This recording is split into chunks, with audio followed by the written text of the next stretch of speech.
رات کے 12 بج چکے تھے اور احمد ابھی سونے کی کوشش میں ہی تھا کہ اچانک اس کو لگا چھت پر کوئی موجود ہے اور چل رہا ہے۔ اس نے پہلے تو سوچا کہ یہ اس کا وہم ہے اور شاید دن بھر کی تھکان کی وجہ سے وہ ایسا محسوس کر رہا تھا، لیکن آواز حقیقت میں آ رہی تھی۔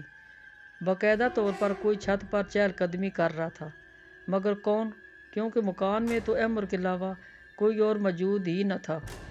وہ رات کے اسی پہر کون ہوگا جو اس کے گھر کی چھت پر چل رہا تھا؟ کہیں کوئی چور تو نہیں؟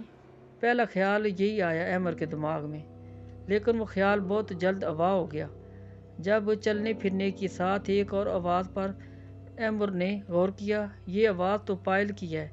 کیا میں واقعی میں پائل کی آواز سن رہا ہوں یا میرے کان بج رہے ہیں؟ احمد نے خود سے سوال کیا، لیکن اب پائل کی آواز بھی واضح ہوتی جا رہی تھی۔ اس سب کا آغاز کچھ اس طرح ہوا کہ احمد کو فیصل آباد کے قریب آباد ایک شہر سمندری میں نوکری کے سلسلے میں جانا پڑا۔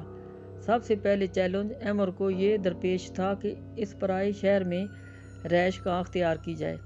اس لیے احمد نے ایک پراپرٹی ڈیلر سے رابطہ کیا۔ وہ کرائے کے مکان کی تلاش کا آغاز کیا۔ پراپرٹی ڈیلر نے احمد کو مختلف گھر دکھائے، لیکن کہیں کرایہ زیادہ ہوتا تو کہیں احمد کو گھر پسند نہیں آتا۔ احمد تھا بھی کنوارا، تو اس کو کوئی اتنا بڑا گھر تو چاہیے ہی نہیں تھا۔ اس کو تو ایک کمرہ بھی چلتا، لیکن اس طرح کا کوئی آپشن موجود نہیں تھا۔ بالآخر پراپرٹی ڈیلر نے احمد کو ایک گھر دکھایا جو سائز میں بھی مناسب تھا، اور سب سے اچھی بات کہ اس کا کرایہ تقریباً نہ ہونے کے برابر تھا۔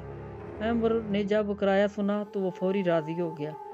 گھر کا نقشہ کچھ اس طرح تھا کہ سنگل سٹوری گھر تھا، جس میں 2 کمرے تھے، ایک برآمدہ تھا، ایک صحن، اور صحن کے دائیں جانب کچن تھا اور بائیں جانب باتھ روم، اور صحن میں سے سیڑھیاں اوپر چھت پر جا رہی تھی، اور صحن کے آخر میں مرکزی دروازہ تھا جو گھر کے باہر والی گلی میں کھلتا تھا۔ کمرے تو 2 تھے، لیکن ایک کمرے کو تالا لگا ہوا تھا اور احمد کو بتایا گیا تھا کہ اس میں مالک مکان کا کچھ ضروری سامان پڑا ہوا ہے اور اس لیے یہ کمرہ وہ نہ کھول سکتا تھا اور نہ استعمال کر سکتا ہے۔ احمد کو رہنے کے لیے ویسے بھی ایک ہی کمرہ چاہیے تھا، اور یہاں تو اس کو اتنا بڑا گھر مل گیا۔ اس نے حامی بھر لی، ایڈوانس وغیرہ دے کر وہ گھر میں شفٹ ہو گیا۔ اس کا سامان ہی کتنا تھا، ایک چارپائی، ایک صندوق جس میں کپڑے تھے، اور اس کے علاوہ کچھ ضروریات کی اور چیزیں، سب ایک ہی کمرے میں آ گیا۔ احمد کے دن بہت اچھے سے گزر رہے تھے۔ شہر چھوٹا تھا لیکن مخلص لوگوں سے بھرا ہوا، سوائے اس کے محلے والوں کے جو اس کو نہایت عجیب نظروں سے دیکھا کرتے، جسے وہ کوئی خلائی مخلوق ہو۔ احمد کو 1 ہفتہ ہو گیا تھا اس گھر میں رہتے ہوئے۔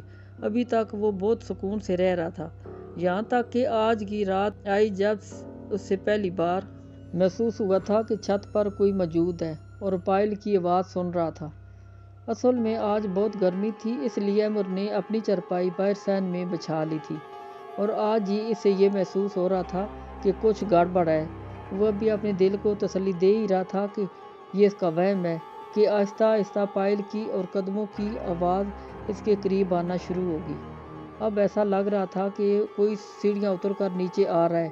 احمد کی پیٹھ سیڑھیوں کی جانب تھی۔ احمد کے دل کی دھڑکن تیز ہو چکی تھی۔ اچانک اسے محسوس ہوا کہ وہ جو کوئی بھی ہے سیڑھیوں پر ہی کھڑا ہو کر اس کو دیکھ رہا ہے۔ اس کے ماتھے پر پسینہ سا آ گیا اور وہ رونگٹے کھڑے ہو گئے، لیکن تھوڑی دیر بعد وہی قدم واپس اوپر کی جانب جانے لگے، اور وہ پائل کی آواز بھی اب مدھم ہوتی جا رہی تھی، اور پھر وہ سب آوازیں تھم گئی، جیسے جو کوئی بھی آیا تھا وہ اب واپس چلا گیا تھا۔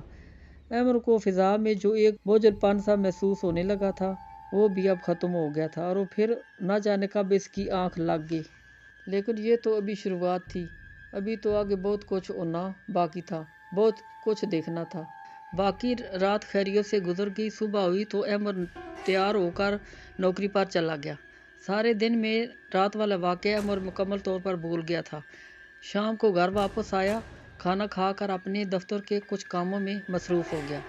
سب کاموں سے فارغ ہو کر احمد آج بھی سونے کے لیے باہر صحن میں آ کر لیٹ گیا۔ احمد نے لیٹنے کے بعد اپنی گھڑی پر نظر ڈالی تو رات کے 12 بج رہے تھے۔